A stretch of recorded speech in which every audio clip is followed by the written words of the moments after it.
has already authorized an investigative hearing scheduled for the 20th increase in electricity tariff. According to him, the government had introduced a new policy to save the droning sector, assuring Nigerians that the pains were temporary. The minister also stated that the federal government would pay the sum of 2.9 trillion naira to subsidize electricity this year if the tariff was not reviewed.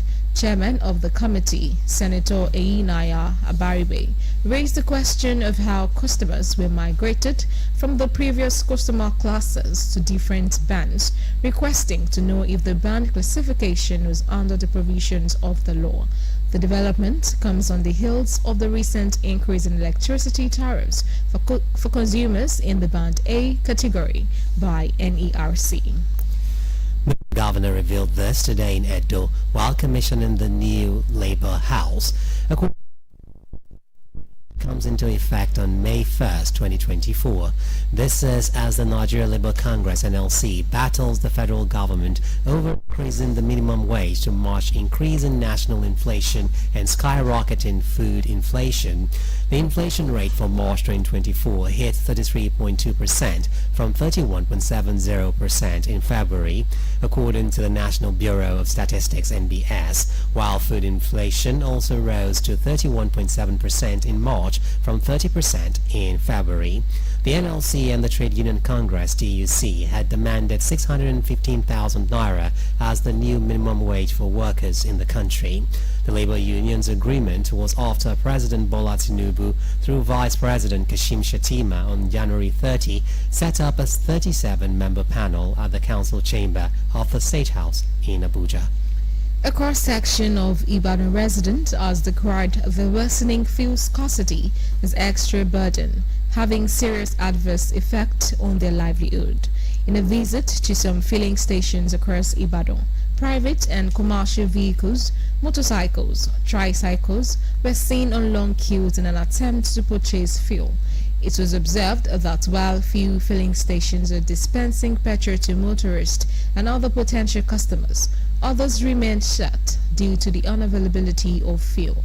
While the Nigerian National Petroleum Corporation (NNPC) filling stations sell at the official pump price rate of 580 naira, most independent marketers sell the products between 6 Independent Petroleum Marketers Association of Nigeria (IPMAN) recently stated that the scarcity might last for 2 more weeks due to the unavailability of the products in the country. While speaking with some motorists and other fuel consumers, they shared their experiences on how the ongoing fuel scarcity has affected their daily lives and livelihood. Away from that, meanwhile, the Oyo State Council of the Nigerian Union of Journalists (NUJ) has condemned in the strongest terms the lingering petrol scarcity in Ibadan and other parts of the state, which has caused untold hardship for citizens. In a statement signed by the NUJ State Secretary Shola Oladapo and made available to reporters in Ibadan today, the chairman Ademola Babalola lamented that the scarcity and price increase from 750 naira to 800 naira per litre has exacerbated the economic crisis and unfavorable inflation rates in the state. Babalola expressed concern over the suffering of ordinary citizens who are bearing the brunt of the scarcity and called on the relevant authorities to take urgent action to address the situation. The NUJ chairman also urged the government to find a lasting solution to the recurring petrol scarcity and price hike, which he described as a major setback to the economic development of the state and the country at large. The union's condemnation all comes as many residents of Ibadan and other parts of Oyo State continue to struggle to access petrol, with many filling stations either closed. State Ibadan. The Joint Admissions and Matriculation Board (JAMB) has released the 2024 Unified Tertiary Matriculation Examination result. Over 1.9 million candidates registered and sat for the examination in 118 towns and over 700 centers across the country. The registrar of JAMB, Professor Isiaq Oloyede, announced the release of the UTME result at a press conference held at the board's headquarters, Buhari, in Abuja today. The examination, which began on Friday 19th April, ended on Monday 29th April 2024. The board earlier explained that it chose to delay the release of the UTME results by some days because it's any form of unclarity concerning the reason and other forms of malpractices. In the light of the recent proposal made by the federal government to prohibit the admission of candidates under the age of 18 institutions, the Minister of Education Tahir Mamman introduced this proposal while conducting a monitoring exercise of the ongoing 2024 Unified Tertiary Matriculation.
Apologies for that break. Proposal made by the federal government to prohibit the admission of candidates under the age of 18 into tertiary institutions. The Minister of Education, Tahir Mamman, introduced this proposal while conducting a monitoring exercise of the ongoing 2024 Unified Tertiary Matriculation Examination (UTME) in Buari, Federal Capital Territory. Our reporter, Sophia Daniels, examines the varied responses and implications surrounding the recent proposal. The Minister of Education, Tahir Mamman, has proposed that tertiary institutions should not admit candidates under the age of 18 years due to concerns about minors seeking admission across the matriculation examination (UTME) in Buari, Federal Capital Territory. Tahir Mamman expressed that candidates under 18 may not fully grasp the essence of university education, citing the transition from a controlled to an uncontrolled environment as potentially challenging for them to manage effectively. The minister said that the 18-year benchmark is in line with the 6334 system of education. Recall that the Registrar of Joint Admission while reacting to the lawsuit filed by Mrs. Ifeanyi Eke against JAMB regarding alleged inappropriate text messages sent to her 15-year-old daughter during registration, questioning why a 15-year-old was seeking admission in the first place. Speaking with BCOS News, a professor of counseling psychology, Professor Rotimi Animashaun, highlighted maturity and readiness as the qualities needed to effectively learn in tertiary institutions, which are qualities that minors typically lack. He added that minors have not completely developed emotionally, therefore they often don't have a mind of their own, leading to poor decisions that cause problems in society. There are certain factors that are responsible for learning that makes learning very, very effective. Two of them are maturity and readiness. Is the child ready? Is the child matured? Look at the kind of education in those days. They will say that, it's only when the person is fully matured and your hand can even touch your ear on the other side that you are fully matured. This is how it was then. They were just talking about maturity. That is ability to know that thing you want to do. And you know that that one is even a source of motivation.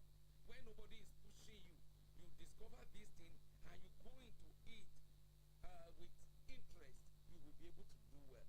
That's how people used to do very well in those days. Within 6 months, 1 year, you have already put that person and the person is growing.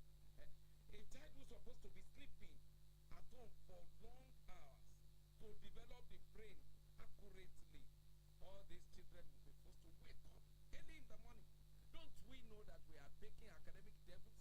In a contrary opinion, an educationist, Professor Clement Kolawole, said prohibiting minors from being admitted into tertiary institutions is retrogressive and primitive. He said as long as a candidate meets the necessary academic criteria for admission, including O-levels and JAMB requirements, they should not be denied the opportunity to pursue tertiary education.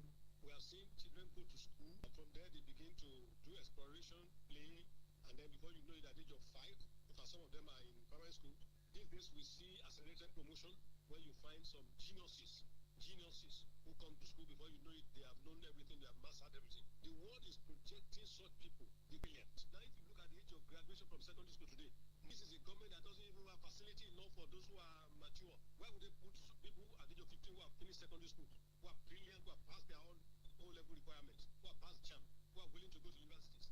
We are still forcing them to say they must, and they go to, at the age of 16, they come to universities. Before you know it, at the age of 20, they are first-class students. Their equipment have a policy in school system. Holders advised that if the government decides to enforce the 18-year-old minimum age for admission, they should also address other pressing issues affecting the Community Grammar School Old Students Association inaugurates its first officially elected national president, Prince Adewumi Bashiru, and other executives since inception of the association.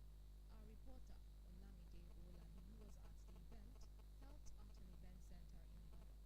Carlton, the details. It was an avenue to reunite and marry as members of the Apata Community Grammar School Old Student Association gathered to celebrate the inauguration of the association's first officially elected national president, Prince Adewumi Bashiru.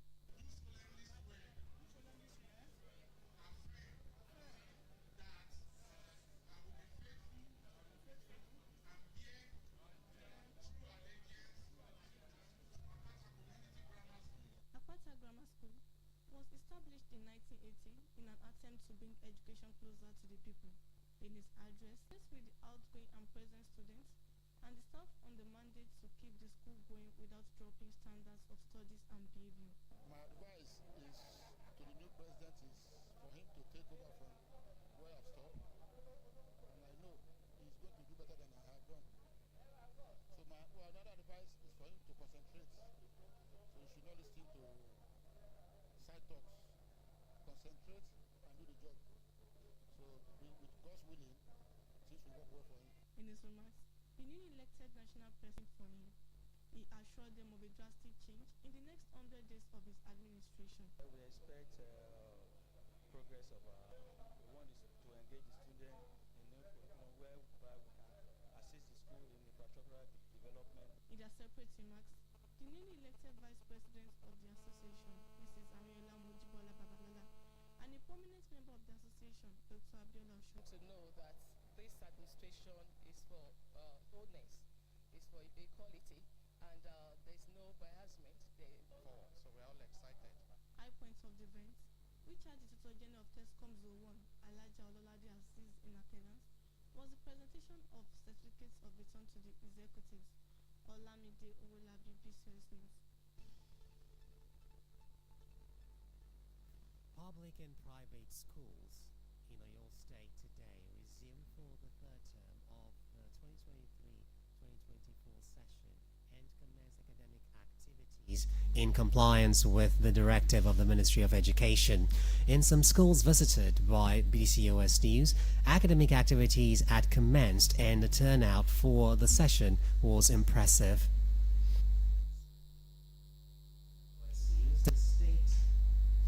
Speaking with the BCOS News, the State Commissioner for Education, Science and Technology, Professor Salihu Adilabu, said the turnout of students and the enthusiasm of their teachers is an indication that they are prepared for the new term. He encouraged parents to prepare their children for the new academic term ahead as the third term is a promotional term.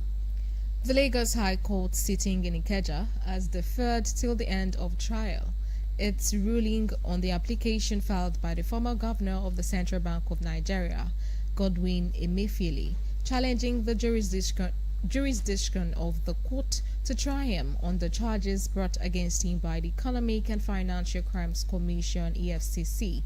Emefiele, through his lawyer, Senior Advocate of Nigeria, Olalekan Ojo, submitted that he cannot be tried in the High Court of any state in Nigeria for alleged act of abuse of his office, as this raises issues of constitutionality and legality. The former CBN governor also noted that count 1-4 contained in any law in Nigeria. Meanwhile, the EFCC, through its counsel, Senior Advocate of Nigeria, Rotimi Oyedepo, countered this argument. Suspected herdsmen reportedly attacked the Igbo community in the Uzowani local government area of Enugu State yesterday evening, killing at least 5 persons and injuring several others. According to reports, the suspected herders attacked mourners at Uguijiro Nimbo community, causing people to scamper for safety. Although the police are yet to make any statement concerning the incident, villagers identified 5 bodies as victims of the dastardly act. Nimbo in Uzowani local government area came into the limelight in 2016 for similar incidents where herders attacked the community, killing schools as well as sacking entire villages. In the exciting world of sport, the Nigeria Football Federation has appointed former Super Eagles winger Finidi George as the new head coach of the nation's senior men's national team. The announcement came in a statement today, with the NFF board approving the recommendation of its Technical and Development Committee to hand over the reins to the 52-year-old former Ajax Amsterdam and Real had been serving as the interim coach after the Portuguese tactician's departure following the Super Eagles' impressive run to the final of the 2023 Africa Cup of Nations in Cote d'Ivoire. During his interim tenure, George oversaw 2 friendly matches in Morocco last month, where the team ended an 18-year winless streak against Ghana with a 2-1 victory before suffering a 0-2 loss to Multi-party trial against members of the alleged far-right plot to attack the German parliament and overthrow the government began in Stuttgart today. 9 members of the group, led by the minor aristocrat and businessman Prince Henrik XIII Roos, will take the stand in the southwestern city.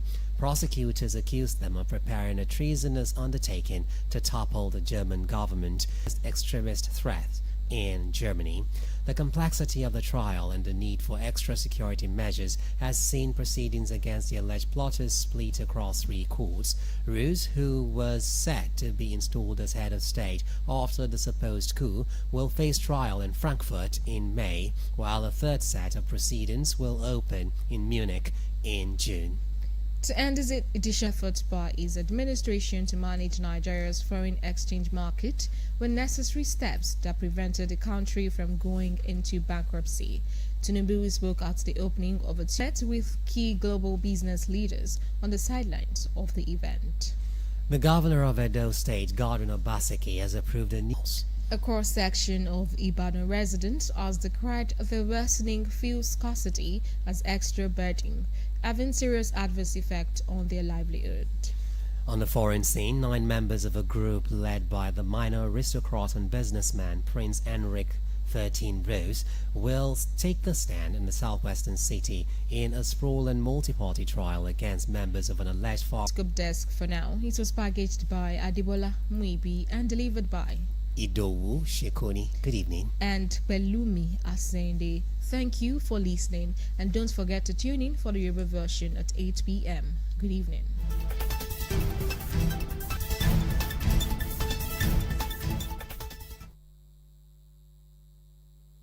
Junior, get inside. You don't want to let mosquitoes bite you, do you? Me, I cannot treat malaria again, no. Mama Junior, should